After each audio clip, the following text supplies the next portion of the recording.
Hello everyone, welcome back to YouTube channel CS sir and this is CS Stuti Mahajan. तो आज के session में हम डिस्कस करेंगे how salary taxpayers can file there ITR. Let's see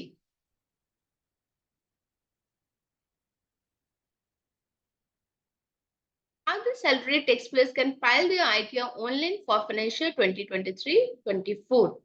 तो step by step इसके लिए प्रोसेस जो है वो आपको एक्सप्लेन कर देते हैं। बहुत सारे ऐसे सैलरीड पर्सन हैं जिनको कि पता है कि हमें आईटीआर 1 फाइल करना है और बहुत ईजी है, और वो लोग क्या करते हैं कि खुद ही अपना फाइल कर लेते हैं। और जब फाइल करना स्टार्ट करते हैं तो उसके बाद उनके बहुत सारी क्वेरीज आती हैं, और बहुत सारी क्वेरीज हमारे इनबॉक्स में आई हुई है कि ऐसे यहाँ पे कैसे करना है। तो इसको एक बार आप गो थ्रू करके आप अपना जो आईटीआर है वो फाइल कर सकते हो। तो सबसे पहले तो आपको क्या करना है कि आपको जो भी नेसेसरी डॉक्यूमेंट्स हैं वो आपको पहले अपने पास रखने हैं। जैसे कि आईटीआर 1 अगर आपको फाइल करना है तो सबसे पहले आपके पास फॉर्म 16 होना चाहिए, जो कि आपके एम्प्लॉयर ने आपको दिए है। आपका पैन कार्ड, आपके बैंक अकाउंट की डिटेल्स, इन्वेस्टमेंट प्रूफ, अगर आपने किसी भी तरह की डिडक्शन लेनी है ऑलरेडी टाइम के अंदर, अगर आप जा रहे हो एटीसी एटीडी की कोई डिडक्शन लेनी है तो उसके जो भी इन्वेस्टमेंट के प्रूफ है वो आपको अपने पास रखने हैं। देन उसके बाद आप क्या करेंगे, आप अपना लॉगिन करेंगे। ई फाइलिंग पोर्टल के ऊपर आप अपना लॉगिन करेंगे, इनकम टैक्स के पोर्टल के ऊपर। अगर आप फर्स्ट टाइम फाइल कर रहे हो, अपनी जो आईटीआर है आपको फर्स्ट टाइम फाइल करनी है, तो आप सबसे पहले लॉगिन करने से पहले अपने अपने आप को रजिस्टर करोगे ई फाइलिंग के पोर्टल के ऊपर। देन जाके आप लॉगिन कर पाएंगे। लॉगिन करने के बाद जो पहला काम है वो आपको करना है, डाउनलोड करना है 26ES।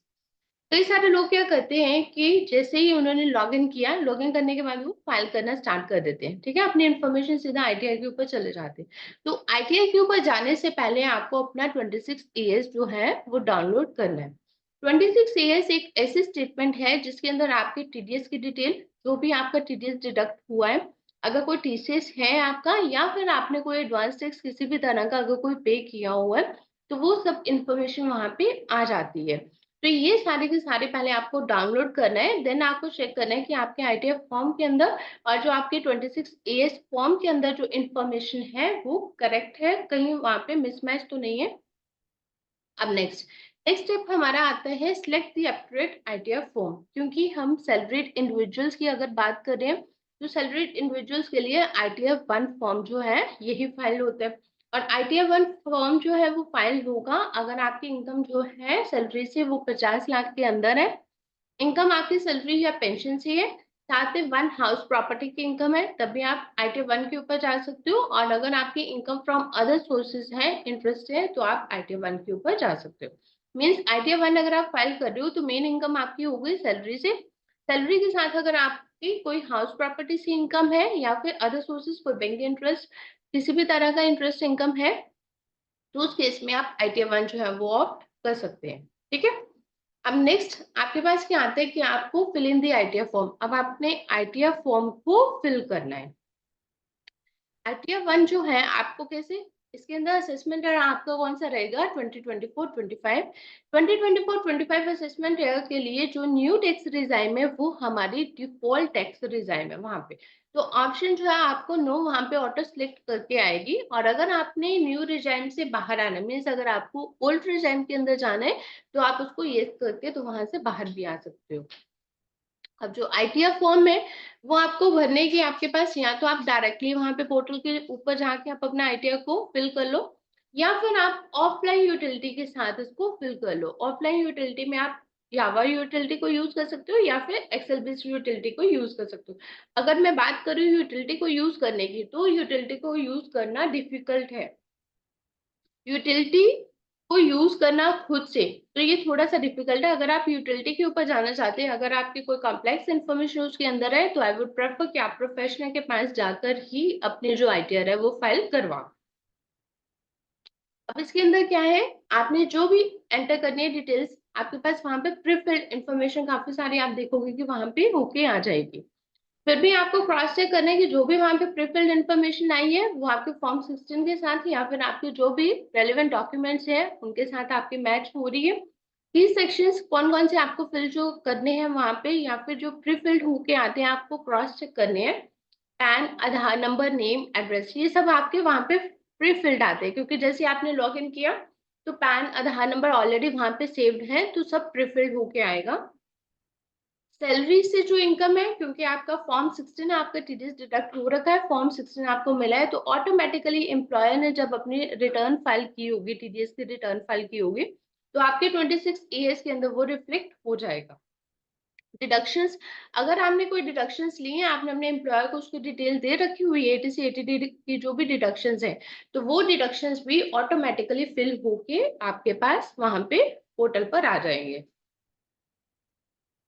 टीडीएस जो आपका फॉर्म 16 के अंदर कट के आपको मिला है, वही आपका फॉर्म 26 एएस में रिफ्लेक्ट होना चाहिए, ठीक है। इन केस अगर आपके 26 एएस में टीडीएस कुछ अलग है और फॉर्म 16 के अंदर आपका टीडीएस कुछ अलग है, तो आपको उसका मिसमैच का जो रीजन है वो चेक करनी है, और मिसमैच क्यों है उसके लिए आपको अपने डिडक्टर के साथ जो है वहां पे कॉन्टेक्ट करना है। तो इसके अलावा हमें जो पॉइंट्स कुछ कंसिडर करने हैं वो क्या है कि ग्रॉस टोटल इनकम सेक्शन के अंदर आपको वहां पे चेक करना है कि आपके पास प्रीफिल्ड इंफॉर्मेशन जो है वहां पे आ रही है, ठीक है। प्रीफिल्ड इंफॉर्मेशन कौन सी आ रही है कि इनकम फ्रॉम सैलरी से आपके पास इनकम आ रही है, हाउस प्रॉपर्टी से इनकम आ रही है, अदर सोर्सेज से इनकम आ रही है, अगर कोई आपकी इंटरेस्ट इनकम है, फैमिली पेंशन है, ये सब आपके पास इनकम आ रही है। जो ऑटो पॉपुलेट हो गई या फिर प्रीफिल्ड इंफॉर्मेशन आपके पास आ रही है, वहां पे आपको उसको क्रॉस चेक करना है। अगर तो इन्फॉर्मेशन ठीक है देन इट्स ओके, अगर इन्फॉर्मेशन वहां पे ठीक नहीं है तो आप उसको एडिट करके सही इन्फॉर्मेशन वहां पे डाल सकते हो। और अगर आपके पास कोई किसी तरह की एग्जम्प्ट इनकम है तो उसको भी आप वहां पे ऐड कर सकते हैं। देन टोटल डिडक्शन सेक्शन के अंदर आपको चेक करना है कि जो भी आपकी डिडक्शंस हैं, आपने चैप्टर 6 ए की डिडक्शंस, एटीसी एटीडी की अगर कोई आप डिडक्शंस ले रही हो वहां पे हैं, अगर नहीं है तो आप वहां पे अपनी डिडक्शंस जो है वो डाल सकते हो। देन सबसे पहले तो हमने वहां पे इनकम लिख दिया, इनकम के बाद हमने डिडक्शंस की बात कर ली कि यह हमें डिडक्शंस डालने हैं। डिडक्शंस डालने के बाद आपको कंफर्म करना है कि जो भी आपका टीडीएस डिडक्ट हुआ है, या फिर अगर आपने कोई सेल्फ असेसमेंट टैक्स या कोई एडवांस टैक्स भी आपने कोई पे किया है अदर देन सैलरी के अलावा, तो वो भी आपको क्रॉस चेक करना है कि वो सब इन्फॉर्मेशन वहां पे अवेलेबल है। तो उसके बाद वहां पे कैलकुलेट हो जाएगी total liability section. Total liability section के अंदर आपको चेक करना है कि टोटल लाइबिलिटी जो कंप्यूट होके आ रही है वो आपकी क्या सही है। जब आप क्लिक करेंगे टोटल लाइबिलिटी सेक्शन के ऊपर, तो आपको एक टैक्स कंप्यूटेशन पूरी की पूरी वहां पे आ जाएगी। अगर आपकी कोई टैक्स लाइबिलिटी है जो कि पेबल बनती है, तो आपके पास साथ ही में आ जाएगी एक ऑप्शन आ जाएगी पे नाउ और पे लेटर की ऑप्शन आपके पास आ जाएगी। तो पे नाउ करके अगर आपकी कोई टैक्स लाइबिलिटी ऐसी बनती है जो कि अगर आपने टैक्स लाइबिलिटी ज्यादा, आपका टैक्स कम डिडक्ट हुआ है या कम पे किया है, तो पे नाउ करके आप उसको चालान वहां पे कर सकते हैं। Then validate and calculate tax. जब हमने सारे के सारे डिटेल्स को फिल कर दिया तो हमें फॉर्म को वैलिडेट करना है। वैलिडेट करने से क्या होता है कि अगर हमारे फॉर्म के अंदर कुछ भी एरर्स हैं तो वैलिडेट जब हम उसे करेंगे तो हमारे एरर जो है वो निकलते जाएंगे, और जैसे हम उसको वैलिडेट करेंगे तो लास्ट में हमारे पास वो एरर्स की लिस्ट आ जाएगी कि ये एरर्स हैं, तो वहां पे जाके आप उन एरर्स को करेक्ट कर सकते हैं, ठीक है। तो पोर्टल जो है वो ऑटोमेटिकली कैलकुलेट कर देगा आपकी टैक्स लायबिलिटी, और ये आपकी टैक्स लायबिलिटी बनती है। और अगर आपकी कोई लायबिलिटी बनती है या रिफंड बनता है आपकी इन्फॉर्मेशन के बेस के ऊपर, तो वो भी निकाल देगा। तो आपका क्रॉस चेक हो जाएगा कि ये आपकी टैक्स लायबिलिटी है, इसके अगेंस्ट आपने इतना टैक्स पे किया हुआ। अगर आपने कम टैक्स पे किया है तो आपकी लायबिलिटी बन गई आपके पे करना, और अगर आपने टैक्स ज्यादा पे किया है तो आपका रिफंड बन जाएगा। तो लास्ट में आपका क्या है, सबमिट एंड ई फाइल, तो ई वेरीफाई। लास्ट में आपने जब एक बार फॉर्म को वैलिडेट कर लिया, आपने चेक कर लिया आपकी सारी डिटेल्स करेक्ट है, फॉर्म भी आपका वैलिडेट हो गया, तो आप लास्ट में क्या कर देंगे, सबमिट कर देंगे आईटीआर को। अब आईटीआर आपकी सबमिट हो गई, ठीक है। आईटीआर को सबमिट करने के बाद आपको क्या करना है, ई वेरीफाई। जब तक आप ई वेरीफाई नहीं करते हो आपकी आईटीआर जो है वो प्रोसेस नहीं होती है डिपार्टमेंट के अंदर। अगर आपका रिफंड बंद है तो तब तक आपका रिफंड नहीं मिलेगा जब तक कि आपकी आईटीआर जो ई वेरीफाई नहीं होगी। तो ई वेरीफाई करने के कई सारे मेथड्स हैं, या तो आप आधार ओटीपी वहां पे सिलेक्ट कर लो। उससे क्या होगा, ओटीपी आपका जो रजिस्टर्ड नंबर होगा, आधार के साथ लिंक्ड होगा मोबाइल नंबर, उसके ऊपर एक ओटीपी आएगा, उस ओटीपी को वहां पे डाल के आप उसको वेरीफाई कर सकते हो। या फिर आप नेट बैंकिंग के थ्रू जा सकते हो, डीएसी के थ्रू जा सकते हो, या फिर ईवीसी के थ्रू आप जा सकते हो। तो ये 4 ऑप्शंस हैं। इस तरह से आधार, ओटीपी, नेट बैंकिंग, डीएससी और एबीसी के थ्रू आप अपना ई वेरीफाई कर सकते हो। अल्टरनेटिवली एक आपके पास ऑप्शन क्या रहती है कि आप उसका प्रिंट निकालो, उसको साइन करो और साइन करके सीपीसी बेंगलोर के अंदर वहां पे जो एड्रेस दिया होता है वहां पे एक्नॉलेजमेंट अपनी भेज दो। तो एक्नॉलेजमेंट को आप अपना भेज के तो इस तरह से भी आप अपना कर सकते हो। ठीक है। तो बेसिकली जब भी आप अपनी अगर ITF 1 जो है, क्योंकि बहुत सारे सैलरीड एम्प्लॉयज की हमारे पास जो है वो क्वेरी भी आती है, जब भी आप अपनी ITF 1 को फाइल करें खुद से तो सबसे पहले आप अपने डॉक्यूमेंट्स को अपने हाथ में रखो। बहुत सारी इंफॉर्मेशन वहां पे प्री फिल्ड होके आ जाएगी। ठीक है, आप सीधा पोर्टल के ऊपर जाके उसको फाइल करने की कोशिश करें अगर आपको खुद से करना है। बहुत सारी इन्फॉर्मेशन हमारे पास प्रीफिल्ड आएगी। प्रीफिल्ड इन्फॉर्मेशन को आपको चेक करना है कि जो भी हमारे पास प्रीफिल्ड इन्फॉर्मेशन आ रही है वो सबकी सब इन्फॉर्मेशन जो है वो सही है। इन केस अगर वो इन्फॉर्मेशन करेक्ट नहीं है, लाइक सपोज कि अगर आपको लगता है कि वहां पे जो इंटरेस्ट की इनकम आई है और जो आपके एक्चुअल इंटरेस्ट की इनकम है वो ज्यादा है या कम है, तो वहां पे आप उसको जाके एडिट कर सकते हो अगर आपके पास डॉक्यूमेंट्स है। तो आप उस इन्फॉर्मेशन को करेक्ट करो। इन्फॉर्मेशन को करेक्ट करने के बाद आप अपना जो भी टीडीएस कटा हुआ है उसको भी चेक कर लो। अगर आपकी सारी इन्फॉर्मेशन सही है तो देन उसके बाद आप उसको सबमिशन के ऊपर चलो। तो सबमिट जैसे ही आप करोगे, वैलिडेशन करोगे, सबमिशन करोगे, अगर कोई आपके एरर्स रह भी गए हैं तो आपको वो पोर्टल जो है वो बताता जाएगा ये आपके एरर्स हैं। तो उन एरर्स को आप करेक्ट करके आप अपना फॉर्म जो है वो सबमिट कर सकते हो।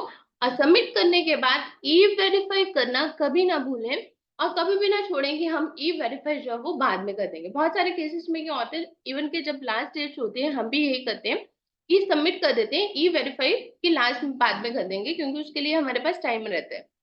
बट मेक इट श्योर कि आप ई वेरीफाई साथ साथ में करते जाएं। और ई वेरीफाई करने के आपके पास ऑप्शन है Aadhaar, OTP, net banking, DSC, EVC के थ्रू, या फिर अगर आपके पास कोई भी इस तरह के ऑप्शन नहीं है, आप क्या करोगे, उसका प्रिंट लोगे, साइन करोगे और वहां पे इनकम टैक्स डिपार्टमेंट के अंदर वहां पे भेज देंगे एक्नॉलेजमेंट।